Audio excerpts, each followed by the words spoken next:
ನನ್ನ ಪಕ್ಷ ನನ್ನನ್ನ ಪಕ್ಷದ ಬೆಳವಣಿಗೆಗಾಗಿ ಉಸ್ತುವಾರಿ ಮಾಡಿದ್ದು ಬಾಗಲಕೋಟೆ ಜಿಲ್ಲೆಯಲ್ಲಿ 90% ಮನೆಗಳಿಗೆ ಶೌಚಾಲಯಗಳಿಲ್ಲ.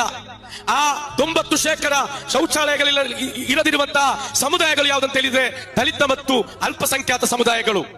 ಇವತ್ತು ಬೆಳಿಗ್ಗೆಯ ನ್ಯೂಸ್ ಅನ್ನು ಓದಿದಾಗ ನನ್ನ ಮನಸ್ಸು ಭಾರವಾಯಿತು. ಯಾಕಂತ ಹೇಳಿದ್ರೆ ಕರ್ನಾಟಕದ ಮುಖ್ಯಮಂತ್ರಿಯವರು ರಾಮ ಮಂದಿರಗಳನ್ನು ನಿರ್ಮಿಸಲಿಕ್ಕಾಗಿ, ಅದರ ಪುನರ್ ನಿರ್ಮಾಣಕ್ಕಾಗಿ, ಅದರ ಅಭಿವೃದ್ಧಿಗಳಿಗಾಗಿ 100 ಕೋಟಿ ರೂಪಾಯಿಯನ್ನ ವಹಿಸುತ್ತಾರೆ. ಅಕ್ರಮವಾಗಿ ಮಸೀದಿಗಳನ್ನು ಒಡೆದು ನಿರ್ಮಿಸಿದಂತಹ ಬಾಬರಿ ಮಸೀದಿಯ ಭೂಮಿಯಲ್ಲಿ ರಾಮ ಮಂದಿರವನ್ನು ಸ್ಥಾಪಿಸಿಕೊಂಡು ಅಲ್ಲಿ ಮಂದಿರವನ್ನ ಸ್ಥಾಪಿಸಿಕೊಂಡು ಉದ್ಘಾಟನೆ ಮಾಡುವಂತಹ ದಿನದಲ್ಲಿ ಕರ್ನಾಟಕದ ಅಗರ್ಭ, ನಾವೆಲ್ಲರೂ ಹೇಳುವಂತಹ ಅಗರ್ಭ ಜಾತ್ಯತೀತ ವ್ಯಕ್ತಿ ಅಂತ ಹೇಳಿ ಅಹಿಂದ ವರ್ಗದ ಅತ್ಯದ್ಭುತ ನಾಯಕ ಅಂತೇಳಿ ಕೊಂಡಾಡುವಂತಹ ಸಿದ್ದರಾಮಯ್ಯರವರು ಅದಕ್ಕನುಗುಣವಾಗಿ ರಾಮ ಮಂದಿರವೊಂದನ್ನ ಉದ್ಘಾಟನೆ ಮಾಡಲಿಕ್ಕೆ ಗೆಸ್ಟ್ ಆಗಿ ಹೋಗ್ತಾರೆ.